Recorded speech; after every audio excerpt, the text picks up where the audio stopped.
What's up everyone, I'm CallumOnToast, and in today's video I'm going to be showcasing one of the most controversial new Pokemon releases possibly even ever, or at least in a very long time, with Silicobra and its evolution Sandaconda. Now why was this release so controversial? Well, similar to the likes of Wiglet and Toedscool, this Pokemon only spawns in specific biomes, but desert biomes are a lot less common than beaches and forest biomes. However, at the start of this event, Silicobra was also found spawning in seemingly quite random locations, with lots of common reports for like large spawn points in massive car parks apparently. I don't really know about that, but either way, I personally caught a few Silicobra in some random park like 30 minutes away from where I live, but they only spawned in the very corner of the park, and in the 45 minutes that I was there, I only came across 3 of them, so it wasn't exactly a reliable spawn point. But whilst these spawn points didn't really make an awful lot of sense, it was quite a nice surprise, especially for the many trainers like myself that live absolutely nowhere near a desert and weren't really expecting to be able to catch one. Now the controversy comes from how partway through the event,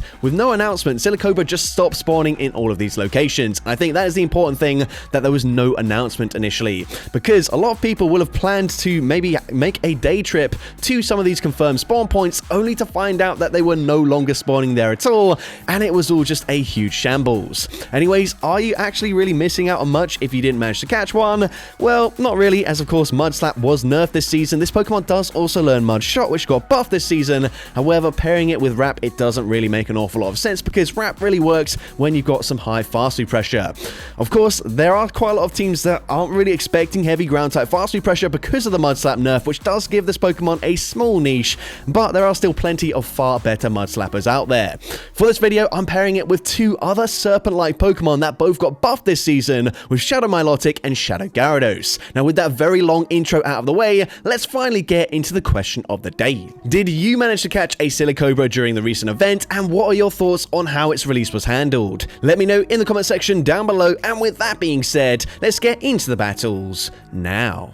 Let's go into the first battle, leading Sandaconda into Tinkaton. So of course, this is going to be a great matchup for me, and the opponent choosing to stay in here, also not even farming up to a Gigaton Hammer, so I'm going to no-shield just a Bulldoze there, and now they swap into Licky Licky, which also still doesn't have the best matchup, as of course I am resisting rollouts. I go for Wrap there, because now I can swap into my Shadow Milotic. Milotic going to be able to tank anything here, aside from potentially if they're running Solar Beam, but that is quite unlikely, so I'm going to no-shield. I'm now going to go straight for the Aqua Tail, and Aqua Tail gets the KO.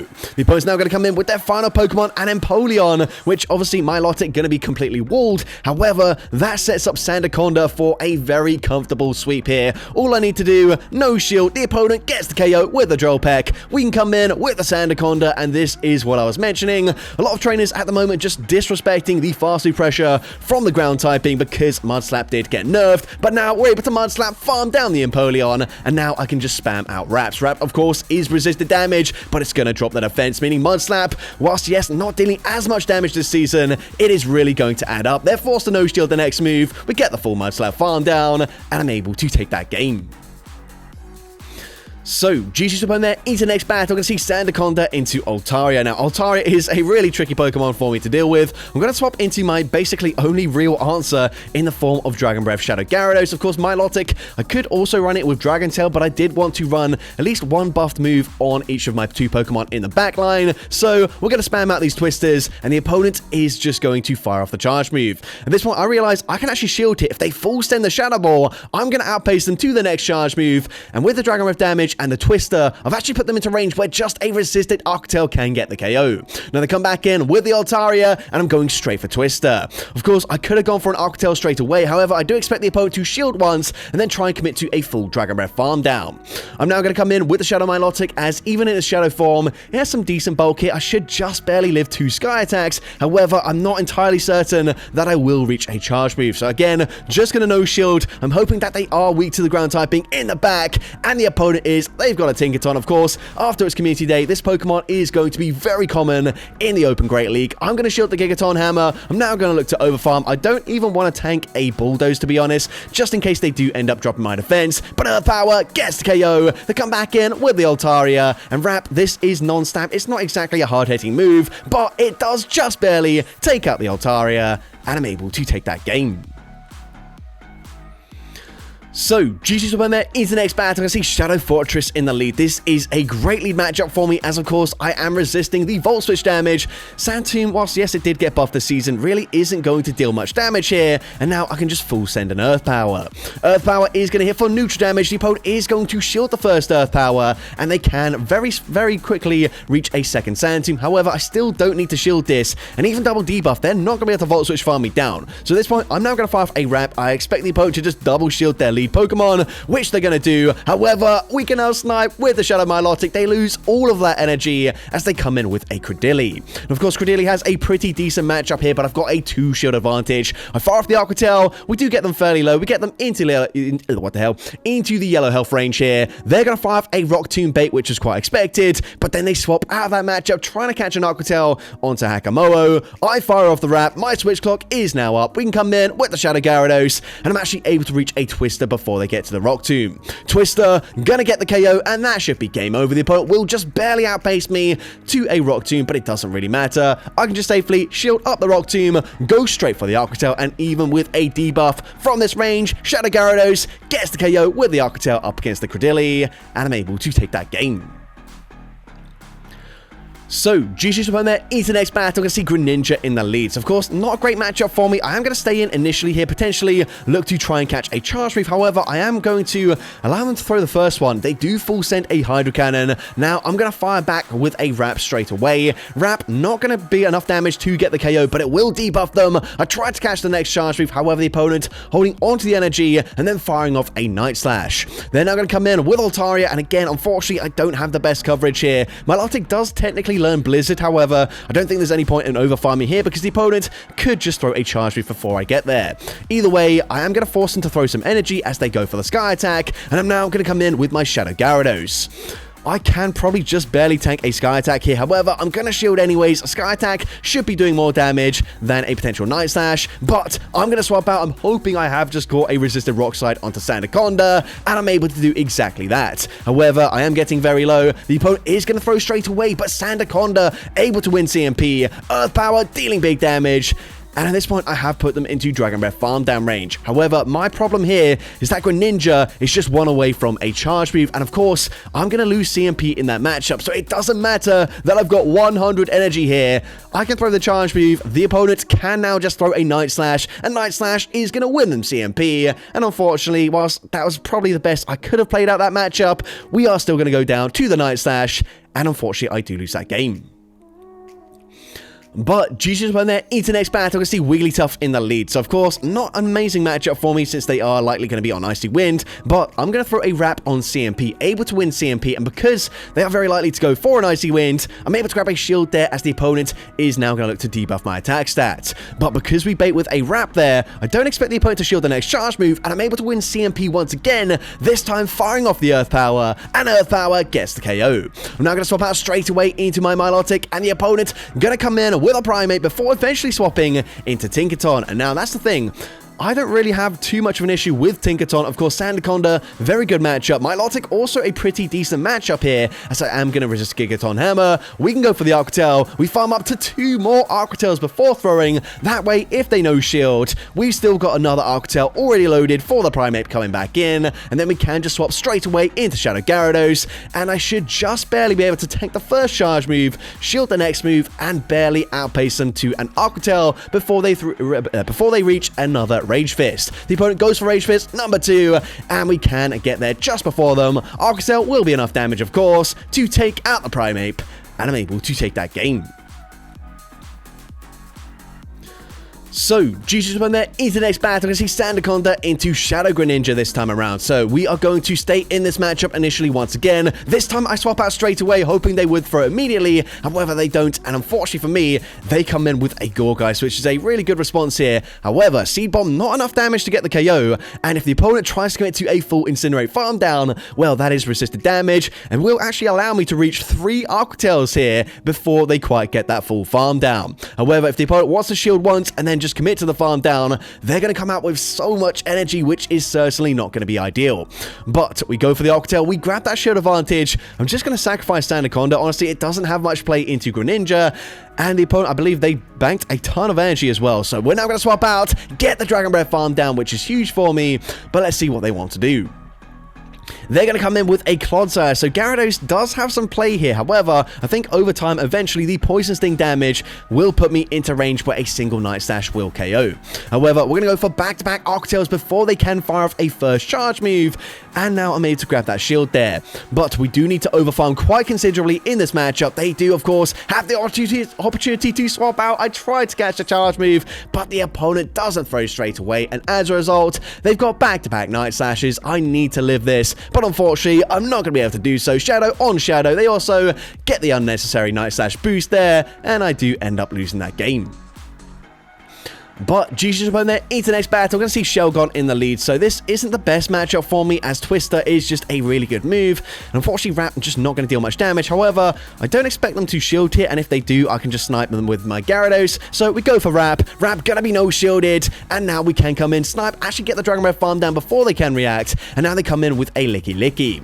Now, this is, of course, not the best matchup for me. However, we do have energy advantage. We go for Aqua Tail, and I could have technically thrown here on CMP. However, I didn't want to risk it, just in case they do continue to overfarm. We can now fire off another Octail. We did grab a shield with the first one. This one should be no shielded, and it is, but I'm able to swap and catch the move onto my Sandaconda. Body Slam, gonna get the KO there. I don't really want to come back in with my Gyarados just because I'm going to take quite a lot of damage. We are already very low, but they swap out immediately into Annihilate. We can go straight for Aqua Tail here. Aqua Tail is going to be shielded by the opponent, and here, honestly, I just have to hope that they don't full send a close combat. We're going to no-shield this. The opponent just settles for a Rage Fist. They're at back-to-back, so I swap out. I catch the next one onto my Shadow Gyarados. We can now overfarm by a single Waterfall here, and this should mean that I can outpace the Licky Licky to an Aqua Tail before they reach back-to-back Body Slams. The opponent gonna recognize that's the case, and so they just concede the match. So, GG's opponent there into the next battle. I see Togekiss in the lead. This is a really tricky matchup for me, as I have two Pokemon where Togekiss is going to double resist my fast food pressure. So swap out into my only real response. However, they do swap into a Forest. They go for Trailblaze, but this is actually a matchup that I can flip, especially since the opponent threw straight away on poor timing, giving up a full Waterfall in for free, and as a result, we end up getting the perfect farm down. The opponent's going to come back in with the Togekiss, but we are loaded on energy. We are very close to back-to-back Octails. First one going to be no-shielded. Second one should be grabbing a shield here. However, unfortunately, the opponent will now be able to go for a full Peck farm down. However, they don't. Instead, they swap into Shadow Quagsire. So I'm going to come in with the Shadow Gyarados. Of course, I'm going to resist, well, double resist the one-shot damage. Stone Edge would pretty much one-shot me, probably does one-shot me, but they don't throw straight away. So I go for an Aqua Tail. An Aqua Tail going to be no-shielded. That is huge for me, because now, even if they bait, I don't believe they get to a Stone Edge, but they full send the Stone Edge there, meaning we can just commit to a full farm down. They're going to come in with the Togekiss. I believe they're at back-to-back Side Shock, so I swap out straight away here. And like I mentioned, we've only got double resisted fast food pressure. However, the opponent still needs to throw two charge moves to take out the Sandaconda. Now here, maybe I should have gone for a Wrap, but just in case the opponent overfarmed by a single Peck there, I wanted to just guarantee the fast food pressure, as it is the fast food damage, despite being double resisted, that gets me the farm down, and I'm able to take that game. So, GG's opponent there into the next battle. We're going to see a Toxapex in the lead. The opponent's going to be safe swapping into Diggersby, and the opponent has farmed up a ton of energy. Now, I was semi-expecting a Hyper Beam. I no-shield, and it is the Hyper Beam. In all honesty, I just thought Milotic would tank that slightly more comfortably than it did, and unfortunately, that is perfect for the opponent as they end up getting the farm down just as I'm reaching a second Octo. If I grab both shields there, I'm still in a great position. However, they get the perfect farm down. I'm now going to come back in with my Sandaconda just because I feel like since they swapped out straight away into Diggersby, maybe they have a second Pokemon that is going to struggle up against the Gyarados, so I don't want to reveal it just yet. Now, we're going to go straight for the Earth Power here. This is going to hit for super effective damage. The opponent no shields. It does big damage. It drops their defense. I was hoping to catch a Brine, but the opponent does hold on to the energy. They full send a Gunk Shot there, so I'm going to use my final shield, get the Dragon Breath farm down, but they have a Tinkaton in the back, so Sandaconda in a great position, but I am switch locked here, and the opponent is doing a really good job here of just not throwing any energy. Instead, they're going to look to massively overfarm. They realize that my win condition is coming in with the Sandaconda, and they make a brilliant catch there. I should not be throwing on alignment. That is really poor play on my end, and as a result, the opponent, they come back in with the Gigaton Hammer. They get the KO, and they barely survive on 1 HP and a dream. And remember, I threw on alignment. If I threw just one turn differently there, one more Dragon Breath, that gets me the farm down, and I win that game. So, really poor play on my end, but GG's to that trainer. Into next battle, gonna see Tinkaton in the lead this time around, so definitely much better to see it here rather than up against the Gyarados.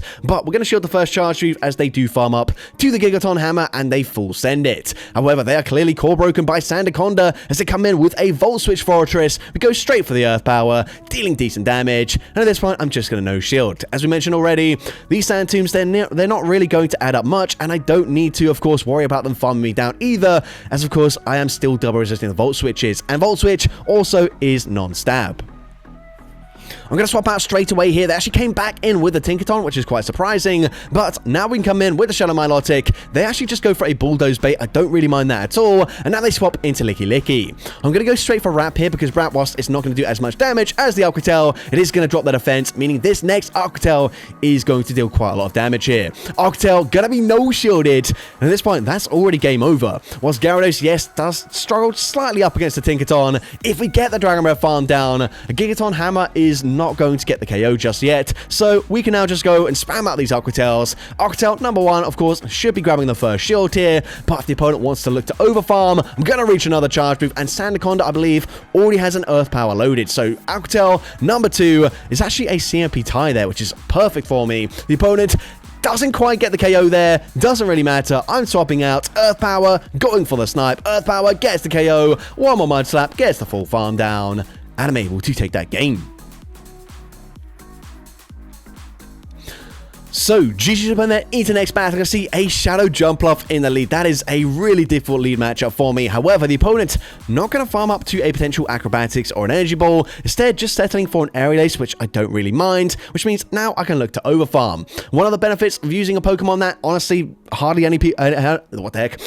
anyone in the world actually has access to is that opponents might just not know the moves, so they end up just shielding a Wrap, which they definitely shouldn't do, and they end up throwing on CMP there. Aerial Ace gets the KO, but we've managed to grab a shield advantage, double debuff the defense, and hopefully set up a 1-shield Dragon Breath farm down. Now, they actually had Energy Ball the whole time, which is quite surprising to me as to why they didn't just throw it straight away into Sandaconda, but then they come in with a second Grass and Flying type Pokemon, and immediately I'm thinking, is this going to be a triple Grass and Flying team here? Have they got like a Tropius in the back? What on earth is this team? Doesn't make an awful lot of sense so far, but I'm going to have to shield here because Milotic is going to struggle. So we're going to shield the Seed Bomb. I can now look to overfarm as much as possible, throwing as late as possible here, going for the Twister. Twister gets the KO, and their final Pokemon is Macargo, so should be a comfortable endgame for me. I actually don't need the Milotic, as Aquatel, super effective, double super effective actually, gets the one-shot, and I'm able to take that game. So, GG's up on there into the next battle. I'm going to see a Hypno in the lead. So, this is going to be slightly dicey here. I don't know what kind of elemental punches they might have, if they even have any. It's quite likely that they've got Thunder Punch, in which case that is going to be double resisted. So, I'm going to show the first move as they might full send a Shadow Ball. Now, they do full send the Shadow Ball. I'm going to go for a Wrap here. I expect the opponent to overfarm by a single more Confusion and then go for another Shadow Ball. So I swap out and I catch the move onto my Shadow Milotic. However, the opponent goes for a Thunder Punch anyways, which doesn't make an awful lot of sense there. Even though I was very low on Sandaconda, that would not get the KO. So I'm honestly quite disappointed that I went for the catch there, as it didn't really work out for me at all. But the opponent gonna fire off the charge move here, throwing just before we reach another Arctel. So very good timing by the opponent. But we're going to come in with the Gyarados, and I'm going to look to swap and make the catch onto Sandaconda. Aerial Ace gets the KO from that range, and their final Pokemon is going to be Empoleon. Now here I make a pretty significant mistake, which eventually I would try and correct this in future games. However, we go straight Aquatel here because I wasn't really sure how much damage the Twister would do. Twister does, I believe, do slightly more damage, and you see, if I went for back-to-back Twisters, potentially I put them into farm down range. I thought I had back-to-back Aquatels here, but I was one Dragon Breath short, and as a result, Drillpeck gets the KO, and unfortunately I do lose that game. But GG's up on there into the next battle. I see Altaria in the lead. This time around, I'm not swapping into my hard answer in Gyarados. Instead, coming in with my Milotic, and actually, my opponent doing me a favor here, swapping into Tinkaton, where I can just no-shield this. They go straight for Bulldoze. I really don't mind that at all. We're now going to go for one Waterfall, fire off the Arctel. Arctel is going to deal decent damage, and now I'm going to look to throw on CMP, winning CMP, and hopefully Arctel number 2 is enough damage to get the KO flip switch advantage, and now I can also chip with a wrap up against the Altaria. Whilst this is not going to do much damage here, what it is going to do is allow my Dragon Breaths to really chunk up against the Altaria. So I think I'm going to shield one charge move, maybe not the first one apparently. I'm then going to shield the next one. I'm going to have to shield at this point, and then I predict the opponent is going to swap out straight away. So I swap into my Sandaconda, but they're going to have a Shadow Celio in the back, and unfortunately there's just not much I can do here. I can shield. I'm going to have to throw straight away as they are just one Powder Snow away from back-to-back body slams, so I go for the wrap. Wrap is going to be shielded. The opponent committing to farm down, but we get damage registration error, and hold on a second. Gyarados has a Twister loaded. We win CMP, and wait a minute, the opponent in farming me down, and of course, well, obviously I had damage registration error there. We end up getting the Dragon Breath farm down with the Altaria, and somehow I'm able to take that game. Of course, that's not how the game is intended to work, or at least not on the current system. There is also the preview cup type thing that's going on, which is supposed to be on the new battle system, which I probably don't recommend you try playing on because it does seem to be quite buggy still, but that is actually how the game eventually will be intended to work, but currently that is not supposed to be the case. Anyways, we are getting quite distracted here. We're able to catch a Surf onto my Shadow Milotic, and here I could have chipped with an Arctel, but instead I don't want to set up the opponent to fully farm me down there, so instead what we do is we just force them to throw a Leaf Blade straight away. That's fine with me. We can now come in with a Sandaconda. They will just barely outpace me to the next charge move as well, which isn't really ideal, but now we can shield the Leaf Blade here. I was hoping maybe I can Mudslap farming down, and potentially last season, if this Pokemon had been released then, maybe Mudslap would have done enough damage to put them into farm down range, or maybe if I went for Wrap slightly earlier there, maybe I could have got the farm down, but I'm trusting in my Shadow Gyarados. And unfortunately, whilst I do have a really good matchup here, when all shields are down, Brave Bird is going to be devastating for the Shadow Gyarados. And unfortunately, honestly, even a Fly probably KOs from this range, but they full send the Brave Bird. It gets the KO up against the Gyarados, and unfortunately, I do lose that game.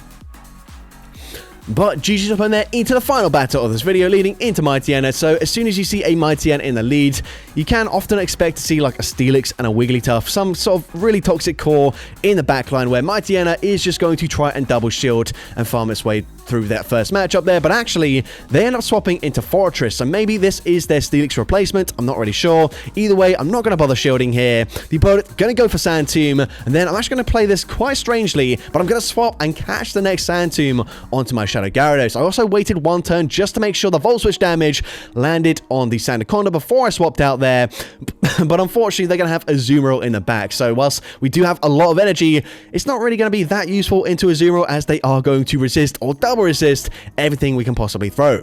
But we are just going to continue to spam out these Arctels, and if the opponent looks to overfarm here, I can actually force a CMP tie. That is huge for me. I thought the opponent might try and commit to a full farm down, but we actually get them deep into the yellow health range, and we force them to throw an Ice Beam. So Ice Beam, of course, gonna get the KO. We come in with the Milotic, and I just do not intend to throw any energy here at all.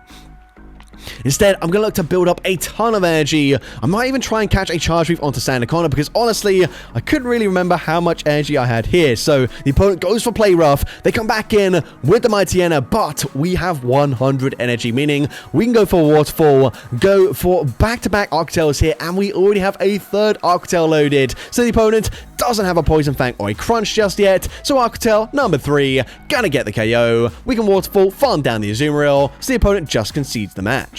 So that's going to be it for today's video. If you did enjoy it, please make sure you leave a like, leave a comment letting me know, and as well, don't forget to respond to the question of the day if you haven't done so already. And if you want to see more content like this in the future, make sure you hit that subscribe button and turn on post notifications. That way you'll be notified whenever I upload a new video. Now if you want to take your support to the next level, you can become a channel member with perks including early access to new videos, shoutouts at the end of each video, custom loyalty badges, and custom emojis to use in the comments of every video. I want to say a massive thank you to everyone that has become a channel member already. Your support is greatly appreciated, and with that being said, thank you so much for watching today's video, and I hope you have a great rest of your day.